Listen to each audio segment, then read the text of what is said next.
Buen día, nuestro grupo se encuentra conformado por Enrique León y Sofía Duarte. Nosotros estaremos hablando un poco sobre el transistor BJT. El transistor es un dispositivo semiconductor de 3 terminales. Estos se utilizan en la amplificación de señales, fuentes de poder reguladas y como interruptores. El transistor BJT es el transistor bipolar de unión y se encuentra controlado por corriente. El término bipolar en este transistor se debe a que la conducción tiene lugar gracias al desplazamiento de portadores de dos polaridades, que son los electrones y los huecos. También es conocido como transistor de unión, ya que está formado por la unión de un material tipo P y un material tipo N en forma de capas. Formado por 3 capas, este transistor puede constar de 2 capas de material tipo N y una tipo P, que sería el transistor BJT NPN, o de 2 capas de material tipo P y una tipo N, que sería el transistor BJT PNP. Como se había comentado anteriormente, consta de 3 terminales, los cuales reciben el nombre de emisor, base y colector. Observemos la figura. Para ambos tipos de transistor, la capa del emisor se encuentra fuertemente dopada, la base ligeramente dopada y la capa del colector muy poco dopada. Veremos al material tipo N como los electrones y al material tipo P como los huecos positivos.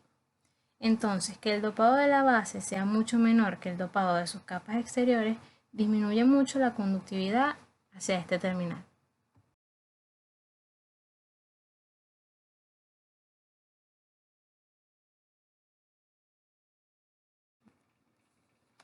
Para que un transistor pueda trabajar, este se debe polarizar. Es por ello que la operación del BJT se logra con la polarización de cada unión PN y NP del dispositivo. Para ver con más facilidad la polarización tenemos el siguiente esquema, donde visualizaremos al transistor bipolar como dos diodos en oposición, recordando que el material tipo P corresponde al ánodo del diodo y que el material tipo N al cátodo del diodo. Es por esta razón que colocamos de esta forma la equivalencia en diodos con el transistor. Dependiendo del tipo de polarización que sea, inversa o directa de cada unión, se tendrá el transistor operando en una zona de trabajo específica. Por los momentos nos interesa el transistor en su zona activa, donde la unión emisor-base está en directa y la unión base-colector en inversa. Por ello estudiaremos la operación básica de un transistor PNP en su zona activa. Para comenzar, colocaré el equivalente al transistor en diodos para ver mejor la polaridad.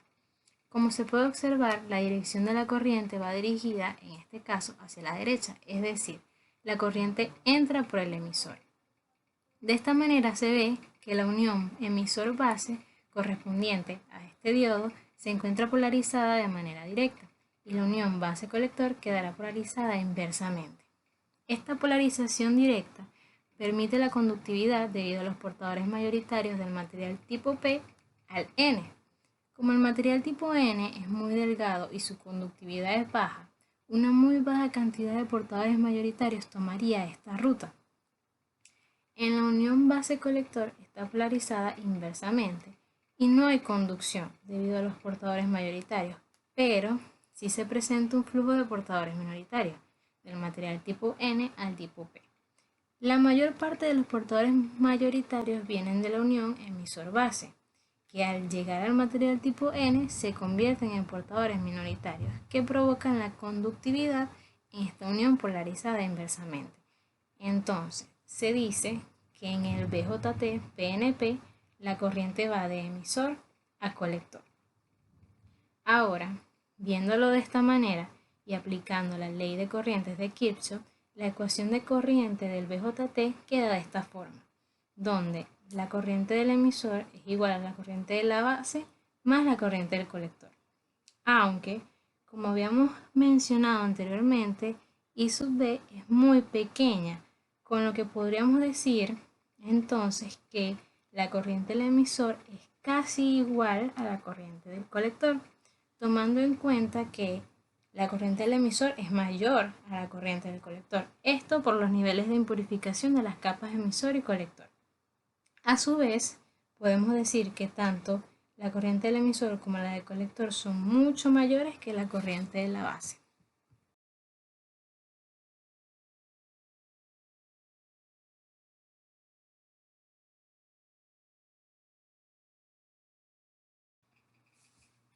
En el caso de un transistor NPN, vemos las fuentes en sentido contrario al PNP, por lo que el sentido de las corrientes es el contrario también a las del BJT-PNP. Acá en esta figura podemos observar la polarización de las uniones, el flujo de los portadores, así como el sentido de la corriente. Con esto observamos que en el BJT-NPN la corriente va de colector a emisor.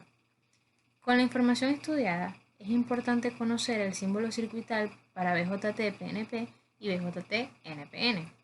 Vemos que son muy similares, su única diferencia sería el sentido de las corrientes en cada dispositivo. Con esto sabemos que el BJT es un dispositivo controlado por corriente, en el que una corriente pequeña controla una corriente mayor, por lo que se puede usar como un amplificador de señales.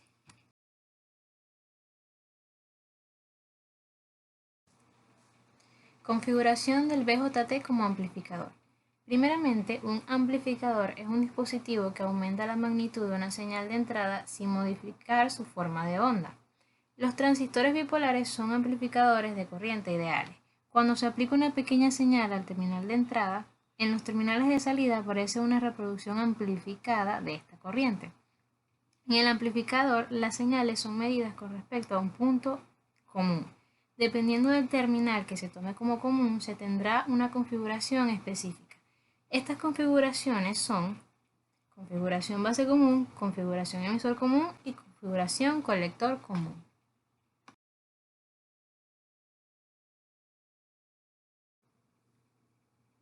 En la configuración base común, la terminología base común deriva del hecho de que la base es común tanto para la entrada como para la salida de la configuración. Además de que la base, por lo general, es el terminal más cercano a o que se encuentra en el potencial tierra.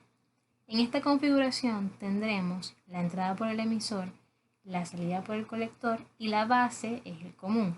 Entonces, entre las corrientes emisor y colector, que serían la entrada y la salida, existe una relación de proporcionalidad, donde esta relación de proporcionalidad viene dada por el factor de amplificación de corriente de base común, denotado como alfa. El valor de alfa lo obtenemos de la siguiente ecuación.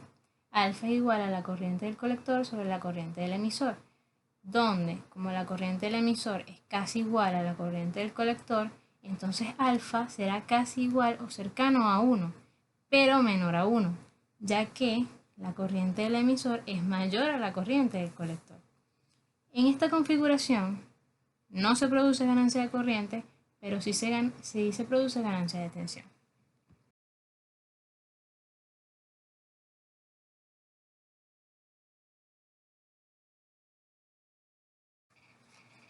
La configuración emisor común es la más común de todas las configuraciones. Se denomina emisor común ya que es el emisor, el común a las terminales de entrada y salida. En este caso es común tanto a la base como al colector. En esta configuración ahora tenemos la entrada por la base y la salida por el colector, por tanto el emisor es el común. Para este caso la relación de proporcionalidad de entrada y salida, es decir, de la base y el colector, viene dada por el factor de amplificación de corriente emisor común, denotada como beta. El valor de beta se mide como beta es igual a la corriente del colector sobre la corriente de la base. El valor de beta puede relacionarse con el valor de alfa, a partir de la ecuación de corrientes del BJT, sustituyendo los valores de I sub E e I sub B con los obtenidos a través de las ecuaciones de alfa y beta. Entonces tendremos lo siguiente: I sub C sobre alfa es igual a I sub C más I sub C sobre beta. Y dividiendo ambos lados de la ecuación en I sub C tendremos esta ecuación, de la que podemos obtener estas dos nuevas ecuaciones de alfa y beta. Por otra parte, beta es un parámetro particularmente importante porque proporciona un vínculo directo entre el nivel de corriente de entrada con el de salida. Es decir, la corriente del colector es igual a beta por la corriente de la base. Además, con el valor de beta y la ecuación de corrientes del BJT, se puede determinar el valor de la corriente del emisor, sustituyendo el valor de IC en la fórmula, que acomodándola de una mejor manera nos quedaría de la siguiente forma. I sub E es igual a beta más 1 por I sub B. De esta manera, con la configuración emisor común, se produce ganancia de corriente, ganancia de tensión y por ende ganancia de potencia.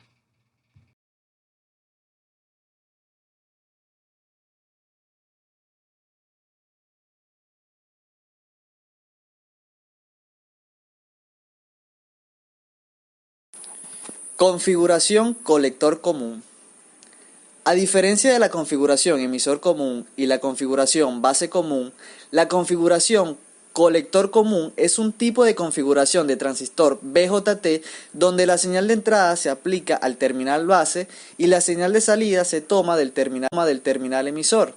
Por lo tanto, el terminal colector es común a los circuitos de entrada y salida. La configuración en colector común se utiliza en la mayoría de casos con el fin de igualar impedancias, puesto que una propiedad que tiene esta configuración es que tiene una alta impedancia de entrada y una baja impedancia de salida, contrario a configuraciones como base común y emisor común. Algunas de las características que presenta la configuración colector común son una alta ganancia de corriente, una ganancia de voltaje menor a 1, no inversión de voltaje en la salida, inversión de corriente de salida, impedancia de entrada grande y una impedancia de salida pequeña. Estas características hacen que esta configuración sirva como aislador y como convertidor de impedancia. Curvas características del BJT. El comportamiento del transistor BJT se puede representar gráficamente a través de dos curvas, las cuales son la curva de entrada y la curva de salida. En la curva de entrada se relaciona la corriente de entrada con el voltaje de entrada y se puede observar que mientras mayor sea la corriente de entrada a la cual es sometido el transistor BJT, mayor será el voltaje de salida que proporcionará. En la curva de salida podemos observar cómo están relacionadas la corriente de salida con el voltaje de salida para los diferentes valores de corriente. Cada curva de salida corresponde a una curva de corriente de entrada constante. Límites de operación del BJT. Gracias a las curvas de salida, podemos identificar las distintas zonas de operación en las cuales trabaja el transistor BJT, las cuales en total son 4 y están denominadas de la siguiente forma: zona de corte, zona de saturación, zona activa y por último encontramos la zona invertida. Zona de corte. Esta zona se caracteriza por tener una corriente de salida en el transistor aproximadamente igual a 0, por lo cual en esta zona de trabajo el transistor se comporta como si fuera un circuito abierto. Esto es ideal si se quiere trabajar el transistor como un interruptor o switch. A su vez, la zona de corte está limitada por el valor de máxima corriente en la zona de corte, o también denominado I sub CBO, el cual indica el límite de trabajo de esta zona. Zona de saturación. En esta zona de funcionamiento, el transistor BJT presenta un voltaje de salida aproximadamente 0, por lo cual puede representarse como un cortocircuito. Esta zona de trabajo viene limitada por valores de salida del transistor por debajo del voltaje de saturación, el cual es un valor suministrado por el fabricante. Zona activa. En esta zona de funcionamiento, el transistor se ubica para su uso como amplificador de señales, aprovechando las propiedades de la linealidad que nos brinda el análisis circuital. En esta zona, la salida del transistor, tanto en corriente como en voltaje, son valores positivos, los cuales se mantienen constantes sobre una curva de entrada seleccionada. A su vez, la zona activa ve limitada su área de funcionamiento en cuanto a voltaje para valores de voltaje de salida del transistor. En este caso, voltaje de colector emisor, para voltaje de saturación de colector a emisor menor que el voltaje de colector a emisor menor que el voltaje máximo de colector emisor, donde el voltaje máximo de colector emisor, también denominado B sub CEO, viene suministrado por el fabricante en las hojas de datos e indica el máximo voltaje de salida que puede obtenerse del transistor sin salir de la zona lineal. Por último, el valor de L sub CB max dado por el fabricante indica el tope de la zona activa. Zona invertida. Esta zona de operación del BJT permite tener salidas negativas en el transistor, tanto en corriente como en voltaje. Su utilidad en esta zona como amplificador de señales carece de relevancia. Especificaciones del fabricante. Tal y como pasa con el diodo, el transistor posee una hoja de datos con algunos parámetros característicos del mismo. Entre estos parámetros, algunos de los más importantes son B sub CEO, el cual es el máximo voltaje de colector a emisor. B sub BEO, el cual es el máximo voltaje de base a emisor. I sub CBEO, el cual es la máxima corriente en la zona de corte. I sub CB max, el cual es la máxima corriente de colector a base en la zona lineal. P sub D max, el cual es la potencia máxima disipada por el dispositivo. T sub J max, el cual es la temperatura máxima permitida en cada unión de transistor BJT. T sub CEO, el cual es la máxima temperatura en la carcasa del transistor, por debajo de la cual se tiene P sub CD max. Beta, el cual es el factor de amplificación de corriente en emisor común. Y por último encontramos a alfa, el cual es el factor de amplificación de corriente en base